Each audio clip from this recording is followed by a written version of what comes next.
Vino Amadonai Elohenu Alenu Mahaseyadenu Konena Alenu Mahaseyadenu por la confianza, el bitajón, la seguridad.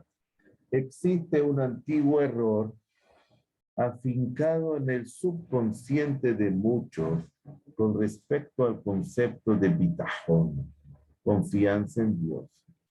Esta definición a la que aludimos es utilizada para referirse a una de las virtudes fundamentales y más encomiables en las personas piadosas. Fue asumida como la obligación de confiar ante cualquier situación que enfrente la persona a un futuro incierto en el que se presentan dos opciones, una buena y otra no tanto, que seguramente ocurrirá lo bueno. Y si sus dudas lo llevan a pensar en lo contrario, adolece entonces de falta de bitajón, seguridad, confianza en Dios.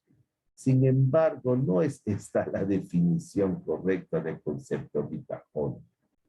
Pues en tanto no se descifre el futuro por medio de la profecía, que ninguno de nosotros somos profetas, el mismo permanece incierto siempre, ya que nadie conoce los designios divinos.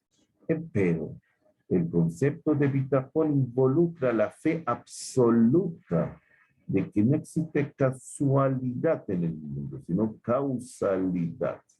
Y todo cuanto ocurre bajo el sol es designio del Eterno, bendito es, diciendo que la fe ante las vicisitudes que afectan a la persona es una virtud más, entre otras las virtudes humanas, así como la humildad, la piedad y demás virtudes no poseen forma física, ya que esta se relaciona con cantidad y volumen y al perderse esto se pierde la forma.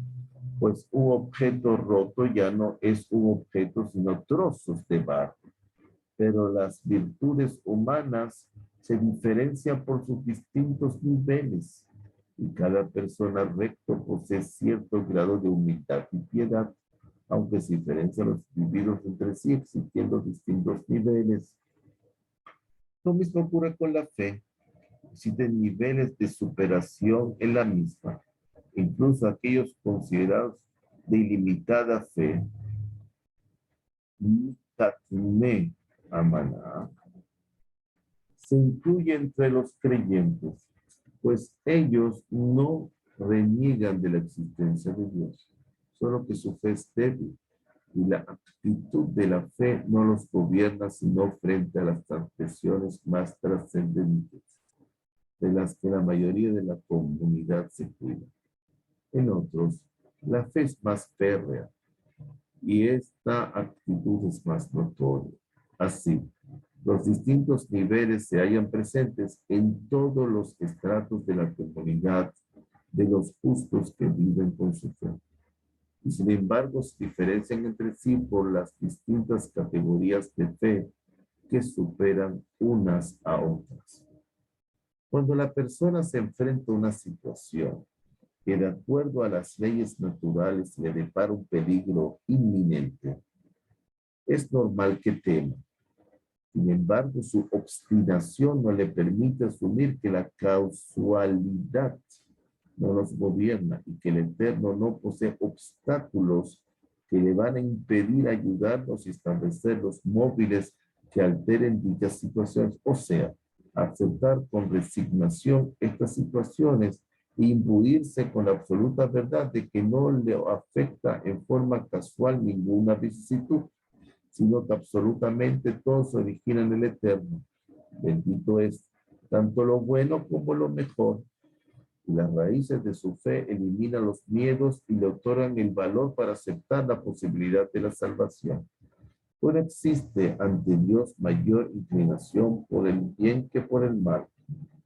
Todo esto define la condición del bitajón, de la confianza, seguridad de Dios. Y es parte de esta virtud asumir la fe aún previniendo la fatalidad.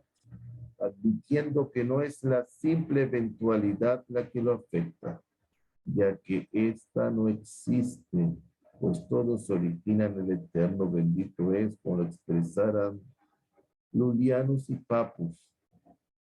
Somos merecedores de la pena capital. Y si tú no la aplicas, muchos verdugos posee el Señor, posee osos, fieras, etc. Todo esto responde a la virtud del bitachón. Incluso los causales de salvación a los que acuden naturalmente las personas son diferentes de la persona de fe. Pues en lugar de recurrir a las personas ricas e influyentes, realizar vanos intentos, recapacitará en sus acciones y concentrará su atención en la conflicción, la teshuvah, la tefilá y la tzedaká, para anular los malos decretos que sobre él se ciernen. Ante todo lo dicho,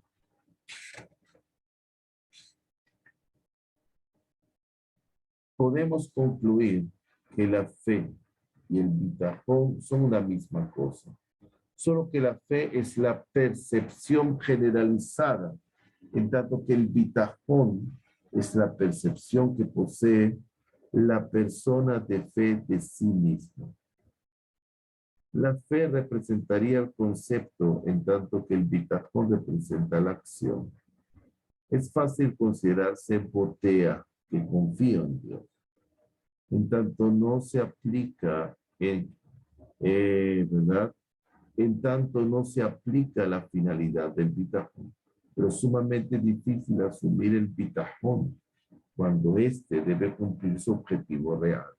Es muy simple expresar con la boca y los labios el bitachón, si solo se trata de la teoría y no de la acción, disfrutando de una ilusión deslumbrante y estimuladora, embaucando con el tiempo tanto a los demás como a uno mismo en la farsa de que supera a sus iguales en la virtud del bitachón, cuando en realidad utiliza esta postura solo para alimentar agradables sueños sobre un futuro incierto. Y sin embargo es posible determinar si su boca y su corazón coinciden. Finalmente confía en el Eterno, simplemente su boca se habituó a pronunciar la palabra bitachón, cuando en realidad esta virtud se halla ausente en su corazón. Al enfrentar una situación que exija de su bitachón, el cual justamente en ese momento deberá ayudarlo a mantener el equilibrio, estimularlo, observemos y realmente esos momentos recurre al bitachón y lo asume, o justamente en esos momentos lo olvida y recurre a vanidades y falsas ilusiones, a medios detestables e intentos ilusorios. Por eso podemos observar en nuestras vivencias cotidianas, como por ejemplo Reuben, un hombre de alta moral, en cuyos labios aflora permanentemente el cántico de la fe, desprecia los esfuerzos desmedidos por logros materiales, repudia el afán descontrolado por alcanzar el sustento, siendo el mismo un hombre exitoso, en cuya tienda no faltan clientes, por lo que no requiere de un gran esfuerzo. Sí, es cierto, él se identifica con la fe y la seguridad, pues también la seguridad se identifica con él y le muestra su rostro sonriente. Pero aquí que de repente observamos a Reuben, el creyente, cuchichear con sus amigos y empleados sobre cómo desbaratar las intenciones de fulano, que desea abrir una tienda similar a la suya, lo cual le preocupa profundamente. Competencia, y aunque en principio mantiene toda la situación en lo más recóndito de su corazón, e incluso se abochorna de expresarlo para no desprestigiarse ante sus conocidos, paulatinamente va perdiendo esta vergüenza y comienza a realizar esfuerzos cada vez más abiertos para frustrar los planes del otro. Y así poco a poco se va internando en una senda equivocada en la que pierde todo vestigio de vergüenza y realiza públicamente acciones bajas y viles. La competitividad con el otro se convierte en algo de público conocimiento y motivo de comentarios.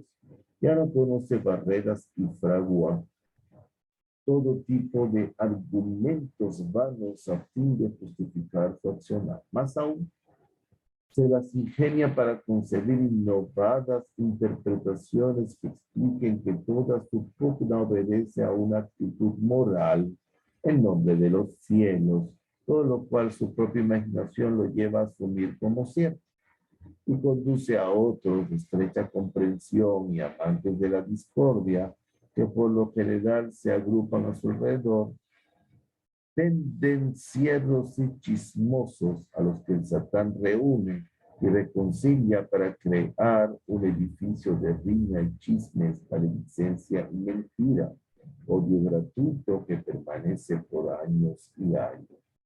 Es extraño encontrar este tipo de expresiones negativas, incluso en cuestiones totalmente espirituales, en cuestiones de kashrut, en cuestiones de sinagogas, en cuestiones de centros de estudio, en colegios comunitarios, en un contexto específico y en circunstancias confusas en las que todos los enfrentamientos se desarrollan bajo las mismas premisas.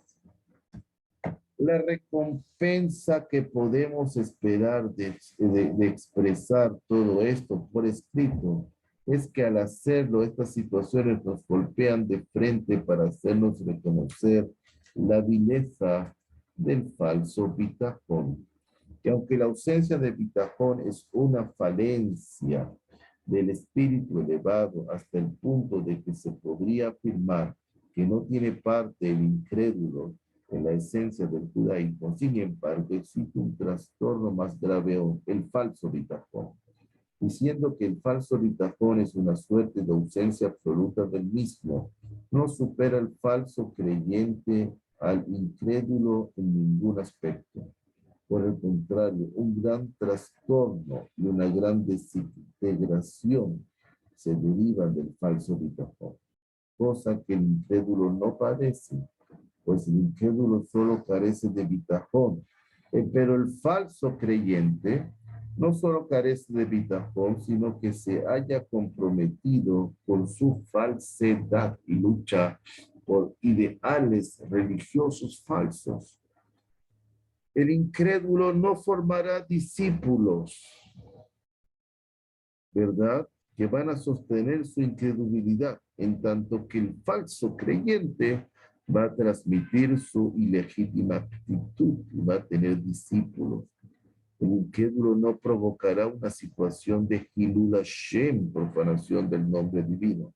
Sin embargo, el falso creyente, al evidenciarse su infamia y develarse su vil simulación contra el prójimo, provocará la crítica de aquellos que denigrarán la indignidad y degradación de alguien apegado aparentemente al musar, a la ética judía. De hecho, la confianza, el bitajón, es una adquisición del corazón y es natural en el auténtico creyente de conducirse con recato, por lo que no requieren expresar su fe en Dios. No está todo el día nombrando a Dios y su fe. Incluso interiormente suspira ante su falta de fe absoluta, aunque su actitud es acompañada de fe y confianza. Él no temerá si otro abre un negocio similar al suyo. Por el contrario, tratará de ayudarlo, de aconsejarlo en forma positiva y mantendrá una permanente disposición a asistirlo. Cuánta santidad se incrementa en el mundo al observar a alguien que trata de ayudar a aquel que justamente compite con él. Esto suma loas a los temerosos de Dios. Dichosos ellos, dichosa su generación. Así como existe superioridad en la luz sobre la oscuridad, en la verdad o sobre la mentira, existe en la confianza real por sobre la simulada, la confianza simulada. ¿Cuántas personas conocemos? cuántas instituciones conocemos, o líderes institucionales conocemos. Y aunque esencialmente la fe es una obligación íntima de la persona, de la que se desprende también preceptos prácticos en los que a evitar acciones contra el otro se refieren, existen en ella conceptos de esfuerzo que son en algunos casos aceptables, en tanto que en otras ocasiones la fe se opone a dicho esfuerzo y nos prohíbe ciertas actitudes. Por lo tanto, es obligación analizar cada una de nuestras acciones previo a realizarlas, a fin de comprobar si responden a la virtud del bitajón. Afirmaron nuestros sabios de bendita memoria del Midrash Rabbah, sección de Miketz, la Parashá Miketz, que el esfuerzo realizado por Yosef Atzadik al requerir el ministro de bebidas que lo recuerde cuando estaba en la cárcel, fue considerado un desaire a su confianza en Dios. Y afirman nuestros sabios sobre el ver que reza, dichoso el hombre que deposita su confianza en el Creador, que se refiere a Yosef. Y la continuación del mismo versículo, y no se encamina hacia la vanidad. Y uno habla de Yosef, que por recurrir al ministro de bebidas, le fueron sumados 2 años más de cárcel. De hecho, Yosef sabía que su salvación dependía exclusivamente de la intervención divina. Sin embargo, debido a que el hombre posee la obligación de proceder y no depositar exclusivamente sus expectativas en la intervención milagrosa, decidió Yosef utilizar la oportunidad y pedir al ministro de bebidas que interceda por él. Empero, siendo que la naturaleza soberbia de estos hombres no los lleva a beneficiar o recordar a otros, recurrir a ellos es propio solo de aquellos que fueron ganados por la desesperanza, que realizan acciones incluso totalmente inocuas. Sin embargo, todo esto es impropio del hombre creyente y nada de esto debe asumirse como obligación, ya que ello opaca el brillo de la fe y del bitajón. Por lo tanto, y al concluir que no es obligatorio, dicha acción está definitivamente prohibida, y a ella es que refirieron nuestros sabios y no al bitajón de Yosef. Dios no lo permita, ya que el mismo Yosef era consciente que no existe ayuda fuera de la proveniente del Eterno exclusivamente. Aún así, el haber decidido recurrir al ministro de bebidas no fue, según la opinión de nuestros sabios, una decisión certera, pues no debió apelar a este vil personaje.